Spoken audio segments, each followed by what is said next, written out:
Bismillahirrahmanirrahim. Saya ingin membahas beberapa poin supaya kita lebih mengerti dan supaya kita lebih paham tentang bagaimana kedudukan suami istri dalam kehidupan kita, yang kita kemudian harus mengerti. Maka untuk membahas tentang masalah poin yang ke-12 ini, saya ingin menyampaikan beberapa poin supaya menjadi intro sebelum pembahasan kita pada poin yang ke-12. Yaitu adalah bagaimana kita membicarakan kedudukan istri di dalam satu rumah tangga ketika bersama dengan sang suami. Yang pertama, kita harus paham posisi seorang wanita setelah dia dihalalkan oleh Allah dan posisinya dia sebelum dia dihalalkan di hadapan Allah itu sangat berbeda. Banyak wanita yang tidak sadar, baik secara langsung atau tidak langsung. Dia tidak pernah mengerti perbedaan ketika dia belum menikah dan perbedaan ketika dia sudah menikah. Nah, ini tentunya harus kita mengerti, supaya nampak jelas, supaya nampak terang bagaimana kedudukan wanita, kondisinya sebelum menikah dan kondisinya sesudah menikah. Tentunya kita mengetahui Syekhul Islam Ibnu Taimiyah itu lalu berkata kepada kita, bahwasanya wanita sebelum dia menikah maka tidak ada yang paling dia taati kecuali yang pertama adalah Allah dan Rasulnya. Kemudian yang ketiga adalah ibunya, yang keempat adalah bapaknya. Ini kondisi wanita sebelum pernikahan. Sama persis dengan kondisi laki-laki.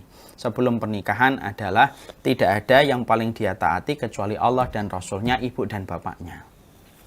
Tapi ketika wanita itu dipetik sama seorang laki-laki, dipermaklumkan pernikahan oleh seorang laki-laki dan dia dihalalkan oleh seorang laki-laki dengan akad ijab qabul, maka pada saat itulah terjadi perbedaan nyata antara laki-laki dan perempuan. Kalau laki-laki sebelum menikah dan sesudah menikah tetap urutan ketaatan yang harus dia berikan dalam prioritasnya. Allah, Rasulnya, ibu dan bapaknya. Sebelum menikah begitu, sesudah menikah begitu.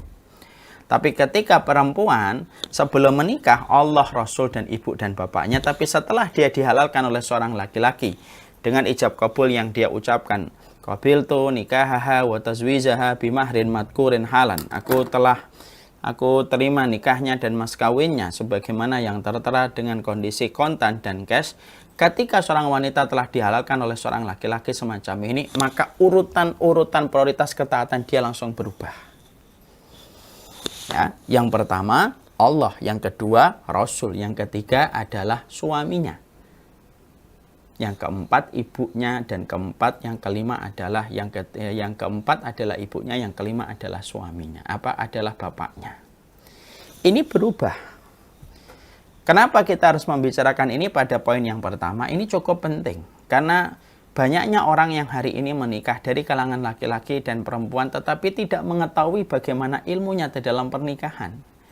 Setiap manusia yang mereka menikah tetapi tidak mengerti tentang ilmu bagaimana dia menikah dan apa yang harus dia fahami dan apa yang harus dia ketahui berpotensi besar.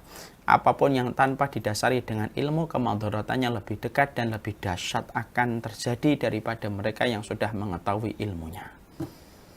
Makanya kalau kita memahami tentang poin ini akan menjadikan seorang wanita betul-betul sadar.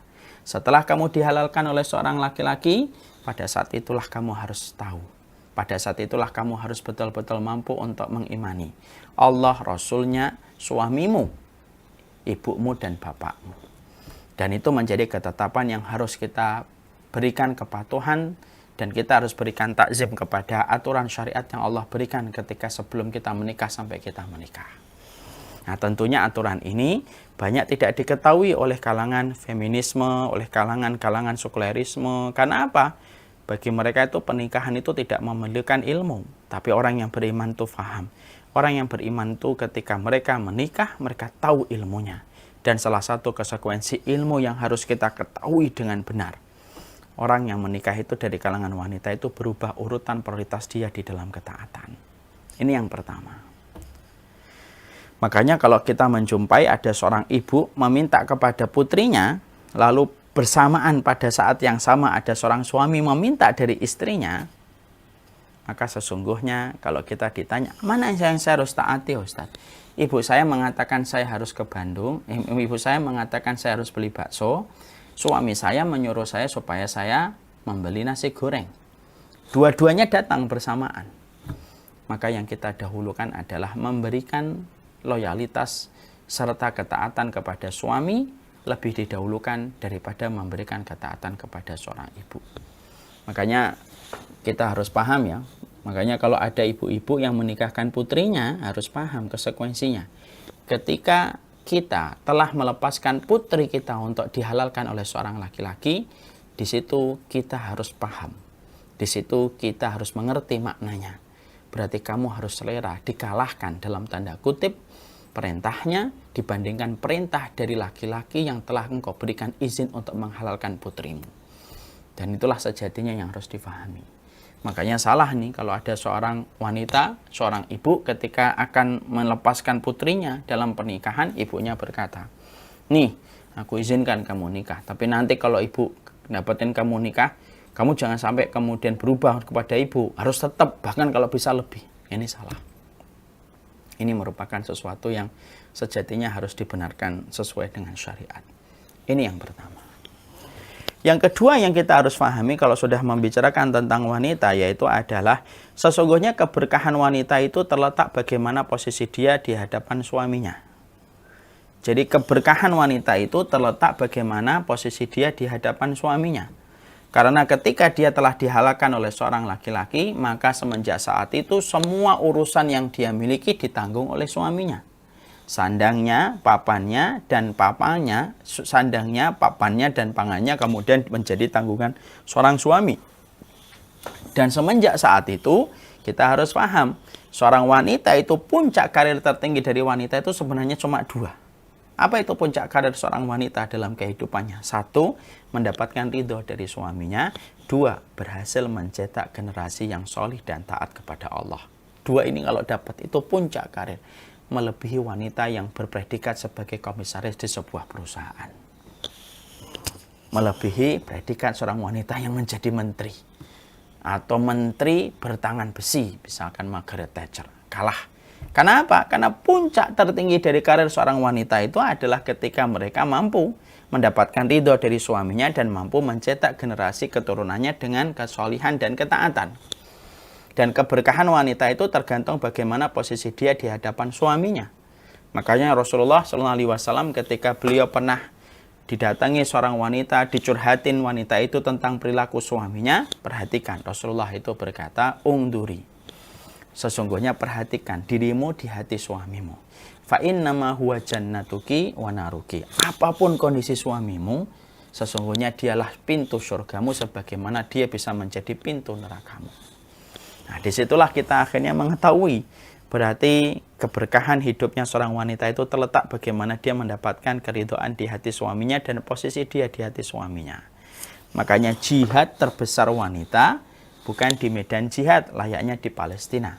Tapi jihad wanita tertinggi adalah ketika dia berkhidmah semaksimal mungkin, sepenuh hatinya, sampai dia mampu menundukkan hati suaminya hingga hati suaminya memberikan keridhaan dan kecintaan kepada dirinya.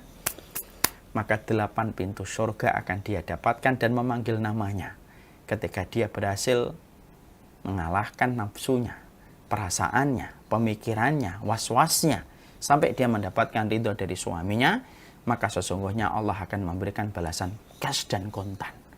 8 pintu surga akan menanti dirinya dan memanggil namanya untuk dimasuki olehnya. Karena besarnya kecintaan Allah kepada wanita yang telah mendapatkan ridho dari suaminya. Makanya kemudian Rasulullah SAW berkata, ayyuma imra'atin salat khamsaha wa shamat syahroha wa hafidat farjaha wa ta'at li zawjiha udkhulil jannah min ayil abwabi syi'ti. Makanya dalam satu riwayat itu diterangkan, perempuan mana saja yang mampu menjaga sholatnya, menjaga puasanya, menjaga kehormatannya, lalu dia mendapatkan ketaatan dari suami, lalu dia memberikan ketaatan kepada suaminya sampai suaminya ridho, maka 8 pintu surga itu akan mempersilahkan pintu-pintu itu dilewati olehnya karena menghormati wanita yang telah mendapatkan ridho dari suaminya. Alhamdulillahi Rabbil Alamin.